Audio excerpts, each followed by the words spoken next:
Hi, I'm Mark and I'm with Simplified DeFi, and in today's video we're going to be simplifying Radix, which is a layer 1 solution claiming to have solved the blockchain trilemma, meaning it's going to be able to handle millions of transactions per second, be fast, have cheap gas fees, decentralized, and secure.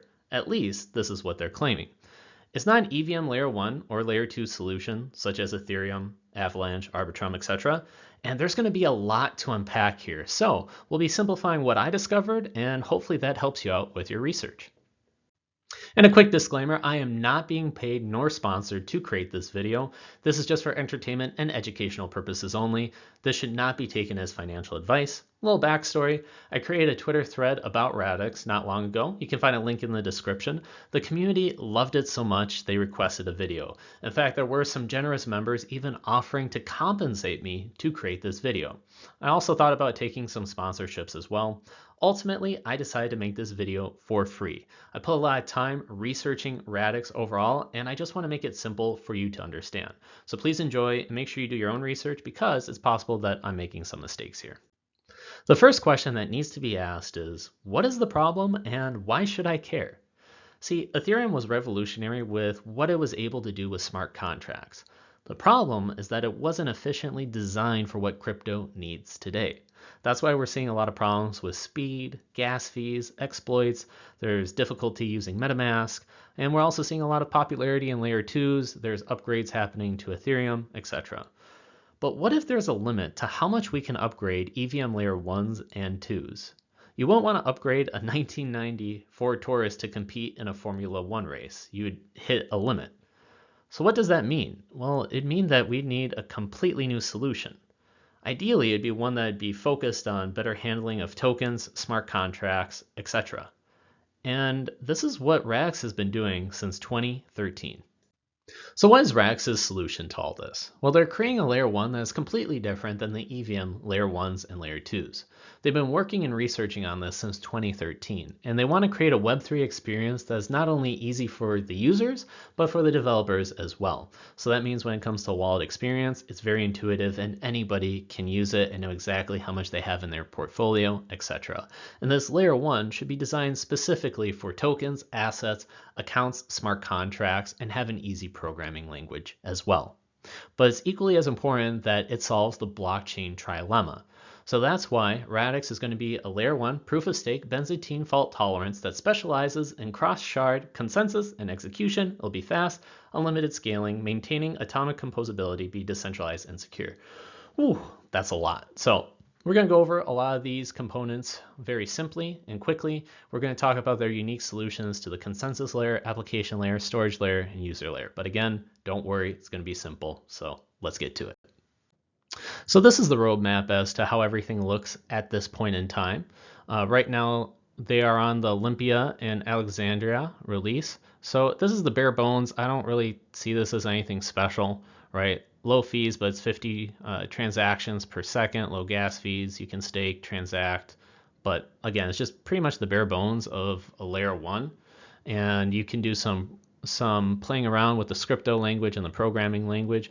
But what people are focusing on right now at the time of recording is the Babylon release, which will allow for smart contracts to actually get used, and it'll be released in a few months, so Q2 of 2023. And Zion is coming out in 2024. So when we're talking about unlimited scalability, the Shardspace, etc., this is pretty much the final product that we'll be discussing and focusing on. So first things first, let's talk about the user experience and the wallet.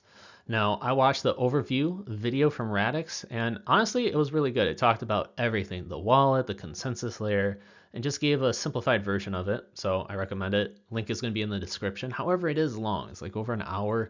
So, you got to sit yourself down, bring some popcorn. But nevertheless, here are some key features that I picked out that I liked.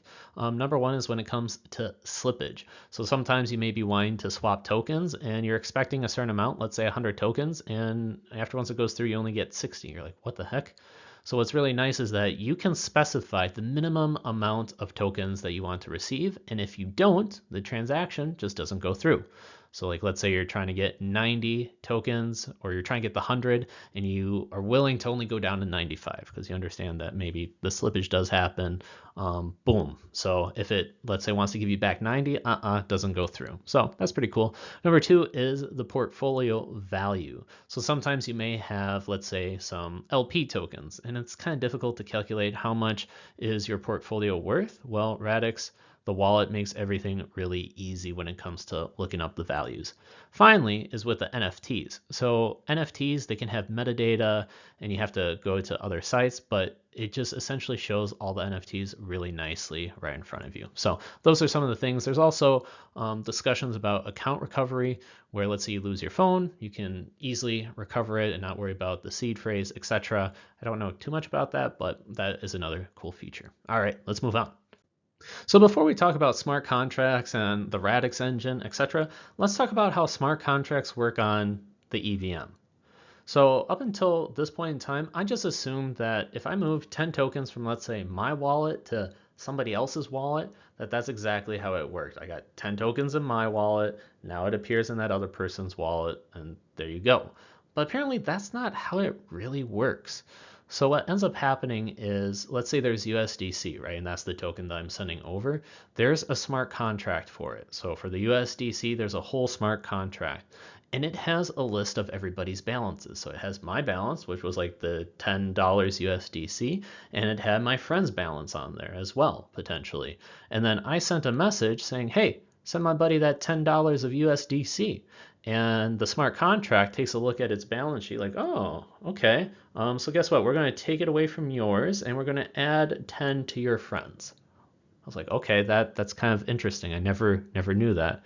In addition, it gets a little bit even more complex when it comes to actually swapping tokens, because you think that you just send a message or send the tokens to Uniswap and then it just gives you those tokens back that you want from the pool.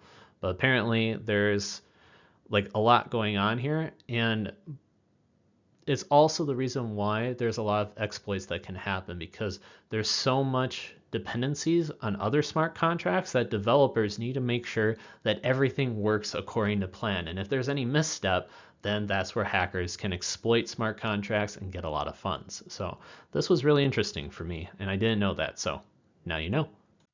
So now that we know what the EVM is, which is the Ethereum Virtual Machine, it's just a complicated way of saying it's an Ethereum computer that's able to process transactions and smart contracts. Well, Radix needed something similar. Now, obviously, it's not going to work like the EVM, but it's kind of like its application layer. It's what's able to process these transactions and do all the work. So in order to understand that better, we can take a look at video games. So apparently back in the day when it came to developing video games, these developers had to rewrite a lot of the same code, specifically when it came to like the physics aspect, your character jumps or hits a wall and has to detect that collision. Well, the developers had to rewrite that every single time from scratch. And this was complicated stuff, right? This required a lot of math, etc. And by having to rewrite it constantly, it introduced a ton of bugs, it cost a lot of time, etc. Well, taking a look at the EVM, it's kind of the similar experience where developers, they have to rewrite from scratch how like a token's supposed to work, how it interacts, how it does everything. Well, what ended up happening was on the video game side, they came out with the Unreal Engine and similar products probably as well. But what happens there is like, hey guys, we have all that physics, all that important stuff written for you. You can just reuse it. And now you can use our product and just tweak it to make a special new video game, and you can put all your time and energy and focus on that to make it special. And you don't have to worry about the physics aspect and all that. We got that taken care of for you. Well, that's the same thing with the Radix engine. The Radix engine takes a look and says, dude, we see how tokens are supposed to work, how smart contracts are supposed to interact. Developers, we don't want you to have to constantly having to be rewriting this and potentially introducing bugs and exploits, because you got to make sure that this all interacts correctly. We already know how this should work, so we'll just implement that on the backside for you, so don't worry about it. And that is pretty much how I understand what the Radix engine is. So now that we talked about the Radix engine, let's talk about the programming language that the developers are going to use in order to access the full power of that Radix engine. Think about it as a race car. You have the most turbo, souped up car ever, but if you don't know how to get in the driver's seat and control it, it's kind of pointless. So this programming language that was developed by Radix called Scrypto is meant to be extremely easy to write in. It's based off of Rust, it's an asset-oriented language, and it's just like more focused towards tokens and smart contracts, etc. Now, developers on the EVM layer side, they program in a programming language called Solidity, and Scrypto is supposed to be much easier than that. Granted, I've never programmed in either language, so I can't really make that call. I did provide a little snippet here. I'm sure you can check out the Radix website to take a look for yourself.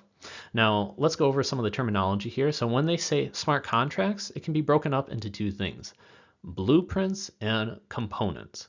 So the blueprint is just really a template. It has like a lot of common code that can be shared for the component it creates. So think of it as like you're coming out with cookies and you want to have like a cookie cutter and you just make the same cookie shape, bop, bop, bop, bop. It's the same. But what you can do then is you can tweak it, modify it, and make it be unique for the situation that you want. So then I can all of a sudden be like, ooh, you know what? I'm going to put some chocolate chips on this one, sprinkle some powdered sugar on that one, mix and match, do a lot of crazy things. So that is pretty much how I look at this. And one thing to note that I think is unique is that when it comes to if you develop a blueprint and it gets accepted, you get like royalties every time it gets used. So that is really unique on the Radix side as well. Okay, so it's one thing for, let's say, the Radix engine or the EVM to process a transaction and say like, oh, hey, by the way, your friend has now 10 tokens that you sent them. Great, cool. But we need to double check and validate and make sure that it is legit, because if all of a sudden we're making mistakes and committing that, ooh, that can have major consequences. So this is where the terminology consensus comes in. Just says like, okay, we're going to double check, make sure that everything is good to go. However, if it's inefficiently done, it can take up a ton of time. So this is why sharding, layer 2s, etc. is becoming more popular and trying to make this process more efficient. So some key definitions. So when I think of shard, I just think of it as like a location where the data can be permanently stored. So as opposed to like nodes all working on just the huge all amount of data, this data can be split up and different computers can be like, okay, I'm in charge of this key portion. And another computer group's like, yeah, I'm in charge of that one. So similar to this diagram right here. So this could be like all the data, and these are the computers are like, okay, we're responsible for this and we're responsible for that. Yeah, cool, awesome. So that's how I think of sharding. And when it comes to atomic composability, that means either the whole transaction goes through or it doesn't. Now, it's not a big deal if, like, let's say I want to send the tokens, like 10 USDC tokens to my buddy, but it's different if all of a sudden it's like a flash loan, which requires like a ton of different components all in one, and you need either everything to go through or not. Because if only a portion of it's okay, but then other portions fail, it can get really inefficient to like really backtrack and cancel things out. So that is kind of some of the problems I understand with the EVM layer 1s and layer 2s, that when data is needed from, let's say, from this shard right here and this shard over here, and they're relying on each other, and then all of a sudden a portion of it fails, it's like, man, we gotta back this out. We're relying on this. But the benefit of having shards is that, let's say it's independent, the data is independent. You can do multiple transactions at the same time because they don't really relate. So it's like, okay, there's some transaction happening only with this piece of data. Cool, process that. At the same time, another transaction with only this data, boom, go ahead. So then it allows it to be quicker. So now that we talked about some of the benefits of sharding, but then also some of the challenges that come with it, let's take a look at how Radix is implementing their solution. So essentially, they came out with something called the Shardspace. So remember in the previous diagram, there was all kind of like the blocks or the sections called a shard, and it had just chunks of data. Well, that is how Radix is doing it. But instead of having, let's say, 10, a million shards, you know how many they did? 2 to the 256 power, which still doesn't look like a lot until you actually explicitly write it out, which means that there's practically an unlimited amount of shards. And every time a transaction is done, it's permanently stored in one of these shards. Now, I thought, looking at this number, if there's millions of transactions per second and it goes on for a time, wouldn't this number still get chewed out? I just didn't believe it. But they already accounted for this. They did the math and they said, no. If you do millions of transactions per second for millions of years, the odds that you'll have like a collision is still extremely small, 0.000001%. And even in that case, if there is a collision, the transaction fails. Similar like in Ethereum, a transaction fails, you just go like, oh, I guess I'll try again, and it works. So this is their implementation. I think of it as a database layer almost, and that's how it keeps track of the transactions and how everything works. Okay, so now we know that the shard space has practically an unlimited amount of shards, and its primary purpose is like to be a database. It keeps track of what are the present values, but then also everything that happened in the past. So let's take a deeper look as to how these shards actually work. So there's three different possibilities of how these shards can be. It can be either empty, which is going to be a majority of these shards. It can be in an open state, meaning it has the freshest, latest data for that, or it can be closed. And the closed means just pretty much like a passive version of it.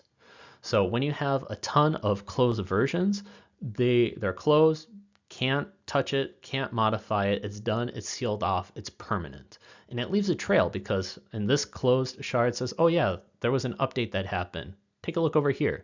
And all of a sudden you take a look, you're like, oh, wait, shoot, it's closed because another update happened, another update. It creates this trail until you get to the point where you have the latest, the freshest data. A great example would be my wallet account.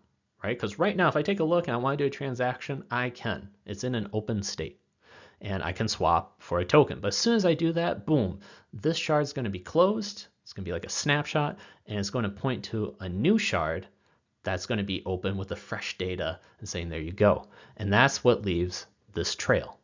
So then if we were to zoom out and take a look at the shard space, it'll look something like this, where it's like, okay, this points to here, goes over here, and then it points to there, there, there, there, there. But don't get overwhelmed. But this is just the basic concept. So let's talk about nodes and validator sets. Now I'm going to drop down some terminology. It's basic. If I were to be in your shoes, I wouldn't like understand it because I'm more of a visual person. But we'll go over the definition and then we'll go over this example, and it should be pretty clear after that. Okay, so nodes. When I say a node, simply a computer that comes online to validate a transaction, and it's based off of the shard that's assigned to. And computers or nodes are assigned to a range of shards, okay? And there's validator sets. So this is when there's a group of nodes assigned to the same shard, and they all have to vote and come to a consensus whether the transaction is valid. Okay, that was a lot, but trust me, this visual is going to make things a whole lot easier. Okay, so we talked about nodes. Nodes is a computer. Boom. So these blue dots, this is a computer. This is a computer. You get a car. You get a car. Okay, so this is a computer. And it has to validate and make sure all the stuff that's happening on the shards is legit. And it has a range. So it covers these amount. And this is like shard 1 to, let's say 1 through 100. And this shard can't go like, oh, 1 through 100 and, oh, I'm going to skip a bunch and like cover this shard, this shard. Nah, It's all kind of connected right here. It's this arc. So we could say this node is 1 through 100. And this one right here covers 80 to 200. You notice how there's like an overlap? Yeah, that's purposely done because we could take a look right here and say, oh, let's take a look at this shard in particular. And there's a certain transaction that came through. I want to send 10 USD coins to my buddy, and it's going to get stored in this shard. Well, is it legit? Well, what happens is it goes to the validator set and says, all right, let's take a look. Which computers is looking over this? Like, well, I'm in this range, so yes, I'm in that validator set. I'm in it too. I'm in it too. I'm in it too. So now all of a sudden, these guys are part of the validator set, and they need to vote and say, "Yep, this is legit. Yeah, I can send over that 10 USDC tokens, and it's all good." Or no, it's not. So hopefully that explains what the nodes are, the validator sets, and how that works in the shard space. Let's continue. In the previous example, we talked about validating just one shard, but what if you need to validate 2 or more shards? Well, this is where other EVM layer 2s struggle and are inefficient, and this is where Radix really shines, because the consensus layer was built specifically for this, called Cerberus. Now, this is going to be difficult to understand. It's going to be complex. I'm going to give you like just the basic simple version, and as long as you can get that, you're good to go. So don't worry about it. Ultimately, all you need to know is when it comes to all these different shards, they all come together and they vote, and they have to vote multiple times and all be agreement. And if they're not, if any one of them says this ain't good, the whole transaction doesn't happen, which is a term for atomic composability. So a great example is when it comes down to, let's say, doing a sports team trade. That was the example provided in the overview video by Radix. And it's a sports team trade, and 3 teams are involved. And each team has to agree because it's a complex trade. And if any one of those teams says, nah, this isn't going to work, the whole trade doesn't happen. Similar here. So yes, there's atomic composability and braiding. So when a transaction comes in, it's always going to involve 2 or more shards. If the nodes validating each modified shard agree, then commit it. There you go. It's permanently placed into the shard. Else, discard the transaction. No harm, no foul. Don't worry about it. It's like it never happened. And Radix does this very efficiently with something that's called braiding. And braiding is exactly what I'm showing down here. So you can have, let's say, shard 1 and shard 2. They vote 3 times, and everybody knows about each other's votes, and there's a lot of arrows. So again, don't worry about it, but pretty much they record it, all good, link it together, and off you go. So in the past slides, there was a lot thrown at you. We talked about Shardspace, the consensus layer, the validator sets. Tell you what, let's just go over a simple example, and hopefully this should make more sense. So let's talk about a thing called ShardWorld. Now this is just a place where there's an unlimited amount of cities, but every city can only have 1 restaurant. And if a restaurant ever comes there, that's it. Like if it closes down and moves somewhere else, that closed down restaurant building is going to remain there forever. Okay? And the only way a restaurant can move to a different city is if the city council says, you're good to go. But it has to be the city council from both cities. So let's take a look right here. So there's City 1. And right now, City 1 has a closed down restaurant. Why? Because guess what? It moved to City 4 right here. And it points to it. So if anybody comes to this restaurant, it's like, yo, I want to eat at this restaurant. It's like, nah, there's a sign saying, nope, you got to go to City 4. This is where it's currently open right now. It's like, oh, okay. And why did this happen? It's because the city council from City 1 and City 4 both gave the green light, said, good to go, you can do it. Now, granted, in City 2, City 3, there's no restaurant. It's empty, but there's still city council ready to go, ready to vote in case anything happens. So in this example, what the heck am I talking about? How can I circle this back? Well, the restaurants right here, this closed open, refers to the data changes. So you know how I talked about like my wallet account? And right now, if we take a look, this is the freshest data right now. It can be modified, it can be changed. So this is what's considered open.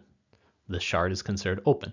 But if I did a transaction 1 month ago for whatever random token, that got stored in this other shard back here. And the validator sets for both this shard and this shard both had to agree that everything was legit. And the transaction that I did 1 month ago, it's stored forever right here. Similar to how this restaurant building is closed, can never be modified again. It's done.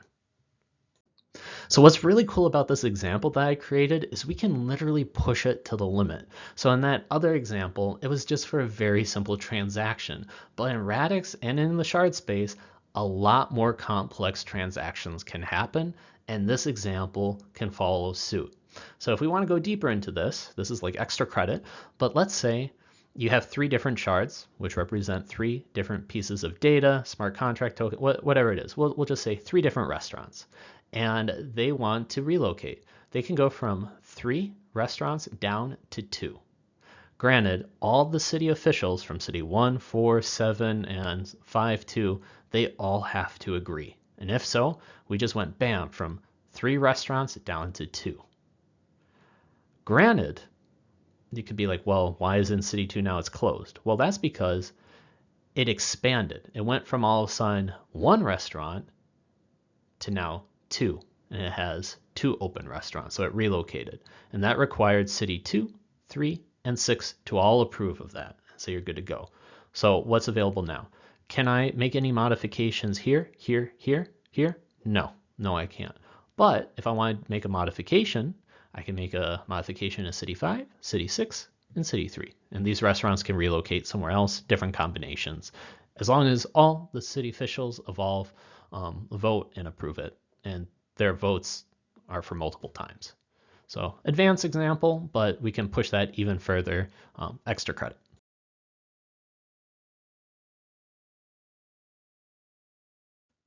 So ultimately, how is Radix going to reach unlimited scalability and all these upgrades?